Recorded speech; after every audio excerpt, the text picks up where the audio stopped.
Um grande abraço a você, amigo da do Vale TV. Está entrando no ar mais um do Vale Notícias. Sempre agradecendo o carinho, a sua audiência. Você que nos acompanha pelo canal 10 da TV Cabo Mix, nosso muito obrigado. Com a apresentação de Marcelo Ribeiro, reportagem de Caio Augusto e Adriel Fernandes e edição de Tiago César, está no ar para você mais um do Vale Notícias.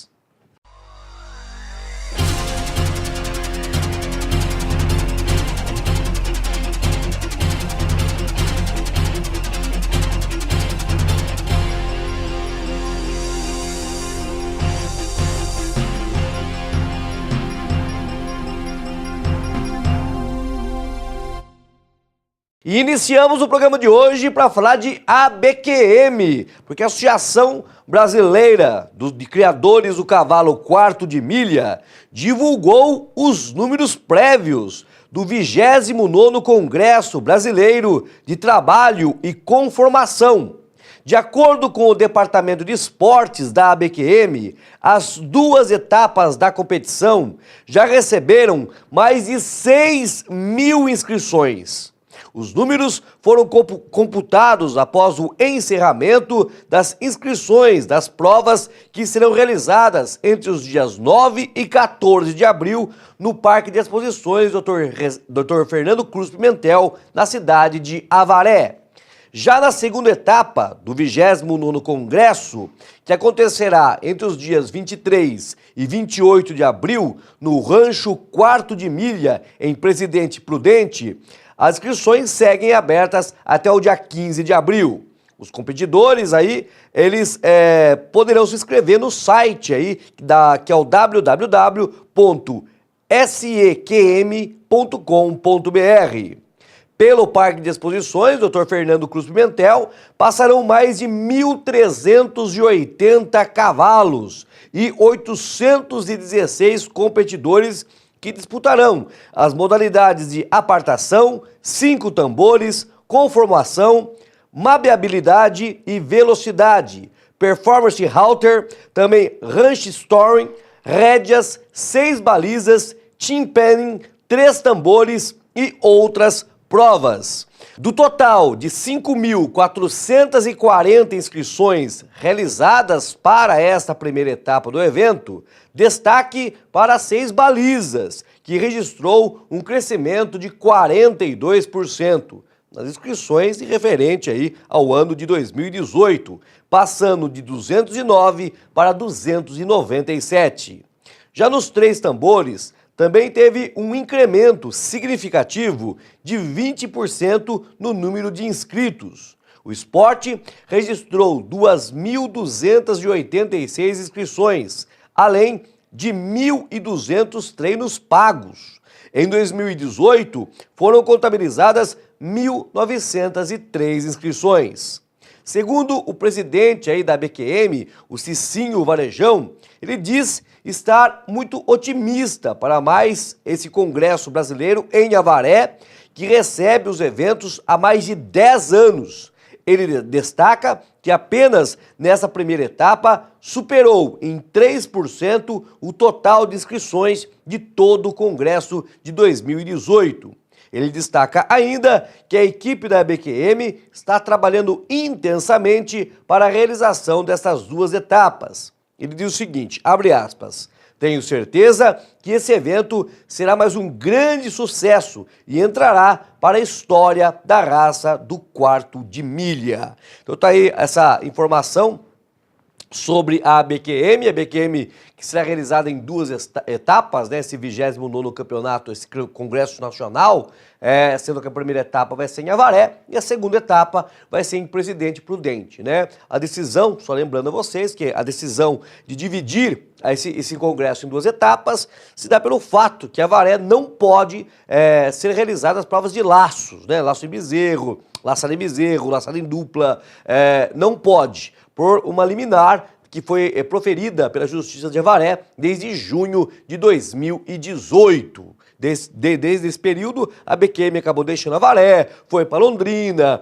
né? Agora voltou para Avaré, mas não podendo realizar essas duas provas, teve que dividir, uma parte em Avaré, outra parte em Presidente Prudente, né? Eu acho que movimenta tanto o comércio de Avaré, também como o comércio de Presidente Prudente. Mas o que se sabe e corre nos bastidores aí da BQM é que Araçatuba realmente vem se preparando para receber as provas da BQM no futuro próximo. Vamos acompanhar. Mas eu, na minha opinião, acho que seria muito mais rentável aí a BQM dividir os seus eventos, são vários eventos aí, em outras cidades, não focando somente em um município.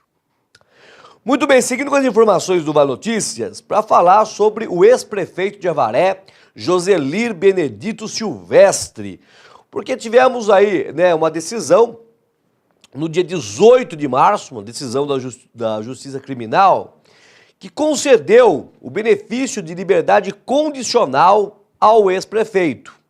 Ocorre que no dia 26 de março, o Tribunal de Justiça do Estado de São Paulo, apesar de diminuir a pena aplicada, decidiu manter uma condenação em primeira instância no caso da aquisição dos ônibus para transporte escolar, que ficaram conhecidos como ônibus podrões. A condenação inicial foi de 9 anos e 4 meses de prisão em regime fechado e pagamento de 34 salários mínimos. No entanto, segundo a assessoria de imprensa do Tribunal de Justiça, na decisão foi aceito em partes o pedido da defesa e a pena acabou sendo reduzida para 8 anos e 2 meses de prisão em regime semiaberto e o pagamento de 24 salários mínimos. No dia 18 de março, que a Justiça tinha concedido realmente essa decisão de dar a liberdade condicional ao Joselir. O que é isso, né? Joselir pode sair, ele estava em prisão domiciliar, ele poderia sair de casa, ficando no período das 6 da manhã até as 22 horas, ele poderia trabalhar, né? Ele tinha que cumprir aí uma série de requisitos aí concedidos pelo Departamento Criminal, né, do Tribunal de Justiça do Estado de São Paulo, na regional de Bauru. Mas essa decisão, agora nova, muitas pessoas falam que o Joselir pode retornar aí realmente para a prisão, seja no Centro de Ressocialização de Avaré ou a prisão domiciliar, que seria o caso, né, devido ao estado de saúde do ex-prefeito, né? Mas temos que destacar, ouvindo juristas, advogados aí do meio criminal, eles acham muito difícil, mesmo com essa nova condenação, que o Joselir volte à prisão domiciliar, né? Entendimento de advogados e entendimento de juristas, né? Mas quem decide mesmo é o Tribunal de Justiça do Estado de São Paulo, e a defesa do ex-prefeito Joselir já teria impetrado um novo pedido aí de prisão aí, liberdade condicional, para que o ex-prefeito não volte realmente a cumprir a prisão, ou prisão domiciliar, ou prisão em regime fechado. Lembrando que essa nova condenação, ela é em regime aberto, é semiaberto, né? Primeiramente, a primeira decisão era para regime fechado, e nessa decisão do TJ em segunda instância é para prisão em semiaberto. Mas quando você tem um número de condenações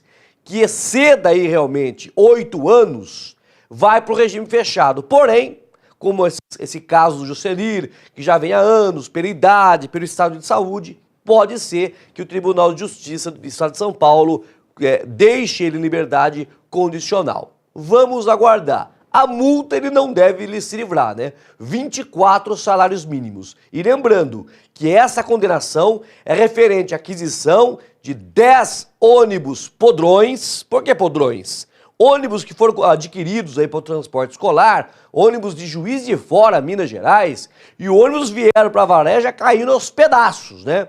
E dos 10 ônibus que foram adquiridos, apenas 9 foram entregues. Né?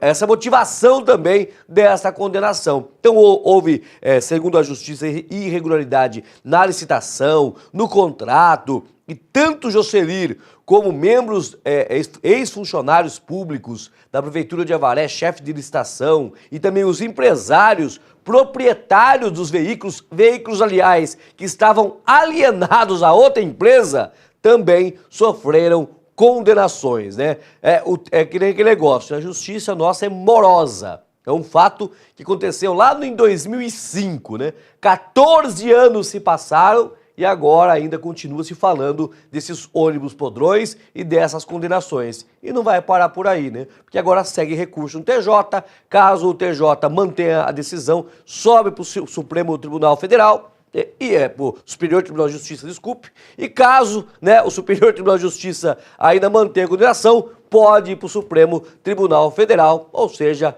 vai demorar anos para que seja resolvido esse caso dos podrões. Mas como essa decisão é em segunda instância e ainda está valendo as prisões de segunda instância, temos que aguardar o que a Justiça vai determinar em caso aí do ex-prefeito de Avaré, Jocelir Benedito Silvestre. Muito bem, seguindo com as informações aqui do Vale Notícias, para falar sobre Câmara Municipal de Avaré.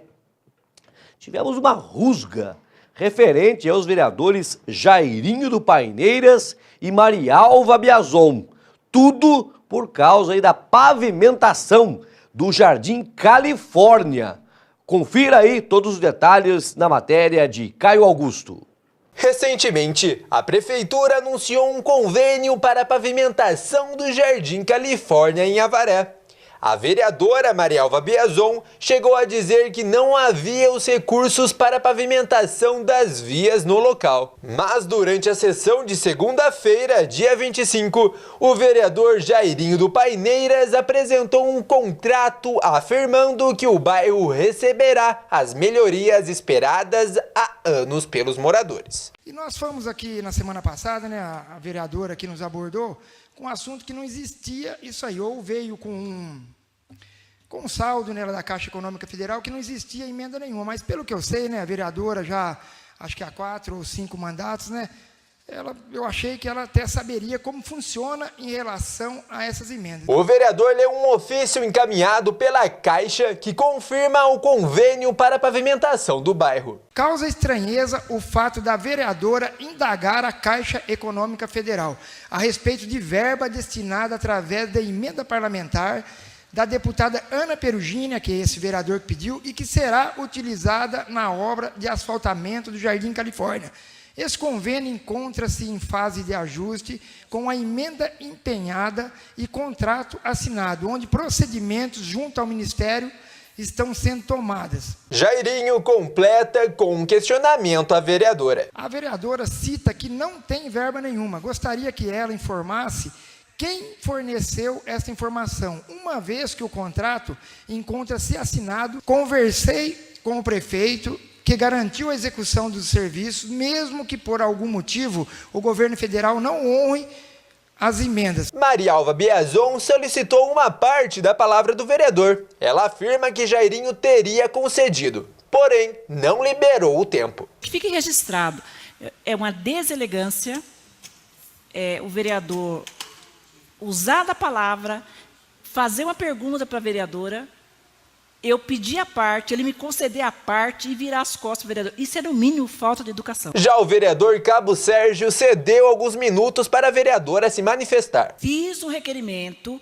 a Caixa respondeu, é documento oficial da Caixa, entreguei aos senhores que estão aqui na sessão, ofício número 166/2019, ela disse que o convênio está lá, mas não existe recurso na Caixa para começar as obras de pavimentação. Então, se alguém está mentindo, essa pessoa, garanto a vocês com tranquilidade que não sou eu. O vereador Roberto Araújo tenta finalizar o caso, acalmando a situação. A vereadora Marialva não está mentindo.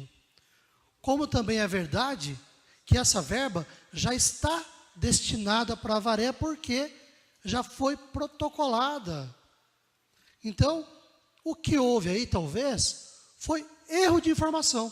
População não quer saber dessa rusga. População, lá principalmente do Jardim Califórnia, que é o problema resolvido. Isso que é o mais importante.